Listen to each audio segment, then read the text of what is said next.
பேசுங்க, தொடர்ந்து பேசுங்க, பேசுங்க. பேரவைத் தலைவர் அவர்களே, ஸ்டிக்கர் என்பது அன்பார்லிமெண்டரி வேர்டு அல்ல. யூசுவலாக பயன்படுத்தக்கூடிய வார்த்தை என்பதை உங்களுடைய கவனத்திற்கு கொண்டு வருகிறேன். இல்லைங்க, அது எப்படி இல்ல, ஸ்டிக்கர் என்பது பயன்படுத்தக்கூடிய வார்த்தை என்ன? நீங்க சொன்ன அந்த கருத்தை நீங்க திருப்பி சொல்லி பாருங்க. முன்னால் வந்த திட்டங்களுக்கு அதே திட்டத்தை உங்கள் பெயரால் ஸ்டிக்கர் போட்டுக்கிறீங்கன்னு சொன்னா, அப்போ உங்களுடைய திட்டத்தை அவங்க எடுத்துக்கொண்டதா காட்டுறாங்கன்ற ஒரு தவறான இம்ப்ரெஷன் ஏற்படுத்தக்கூடாதுன்னு சொல்றேன். மாண்புமிகு பொதுப்பணித்துறை அமைச்சர். மாண்புமிகு பேரவைத் தலைவர்களே, எங்களுடைய முதலமைச்சருடைய ஆட்சியில் நல்ல திட்டங்களை, அது திமுகவோ அதிமுகவோ ஆட்சியில் ஏற்படுத்த திட்டங்களை, நல்ல திட்டங்களை வரவேற்று அதை அப்டேட் செஞ்சிட்டு இருக்கார். நம்பர் 1 வந்த உடனே அதுக்கு ஒரு சிறந்த எடுத்துக்காட்டு அம்மா உணவகம். அம்மா உணவகம் எங்கேயும் சரியா செயல்படல. அதற்கான எந்த விதமான பெயரையும் மாற்றாமல் புரட்சி தலைவி அம்மா அவர்களுடைய பெயரிலேயே அந்த திட்டத்தை நிதியை ஒதுக்கி இன்றைக்கு எந்த இடத்திலையும் ஆதாரம் இருக்கா இல்லையான்னு அதிமுக உறுப்பினர்கிட்ட கேட்டு பாருங்க. அம்மா உணவகம் சிறந்த செயல்படல 5 வருஷம். இது அதிமுக உறுப்பினர்களுக்கே தெரியும். அந்த திட்டத்தை நிதியை ஒதுக்கி இன்றைக்கு ஒவ்வொரு தெருவிலையும் அம்மா உணவகம் சிறப்பாக செயல்பட்டு இருக்கு. அதுதான் எங்களுடைய முதலமைச்சர். உறுப்பினர்.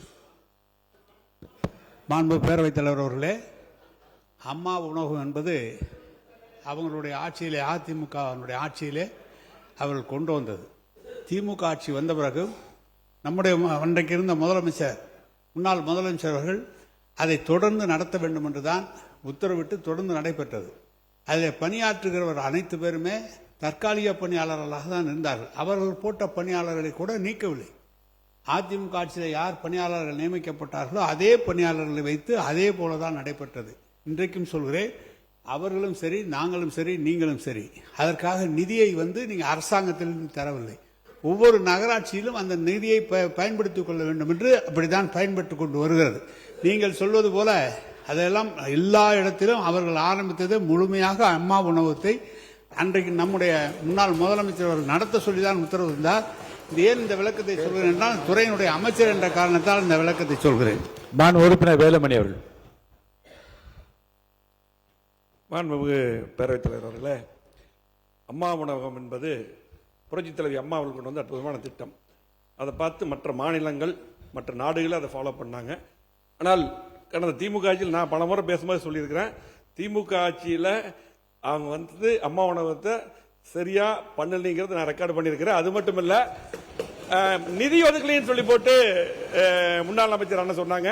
நிதி யாருமே ஒதுக்கலன்ட்டு அண்ணா திமுக ஆட்சியில 2018 எங்களுடைய முதலமைச்சர் அவர் அண்ணன் இருக்கும்போது 100 கோடி ரூபாய் தனியாக நிதி ஒதுக்கி இருக்கிறதுக்கு, தனியா நிதி ஒதுக்கி இருக்கிறது அரசு அந்த நிதியை மாநகராட்சி கொடுத்திருக்காங்க. ஆகவே இன்னைக்கு இல்ல இல்ல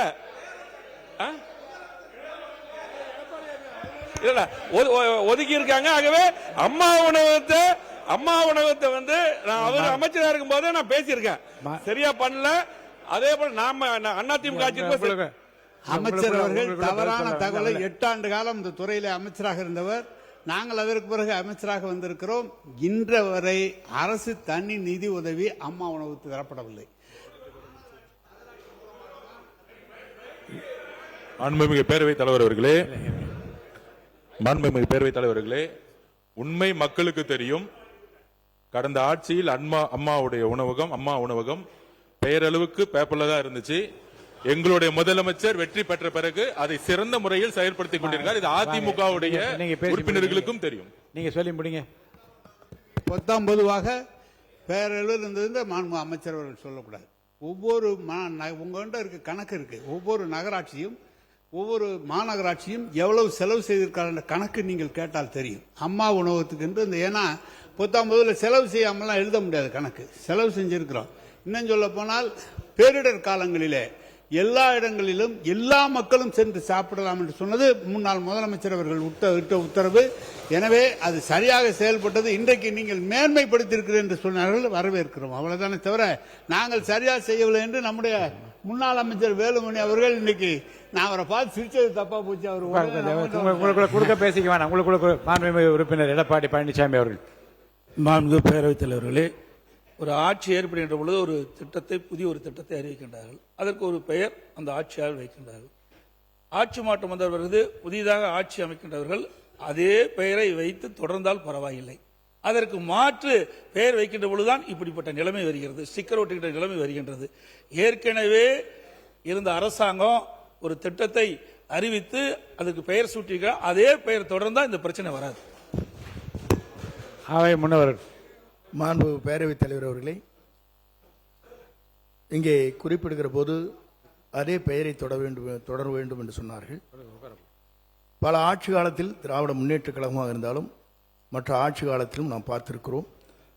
பெயர்கள் பல மாற்றப்பட்டிருப்பது என்பது உண்மை. சில இடத்தில் மாற்றப்பட்டிருக்கிறது, இல்லை என்று மறுக்க முடியாது. அப்படியே தொடர்ந்து ஒரு பெயரை வைத்துக் கொண்டு இருந்தது வரலாற்றில் இல்லை.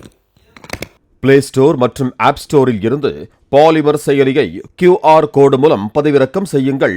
செய்திகளை உடனுக்குடன் பெறுங்கள்.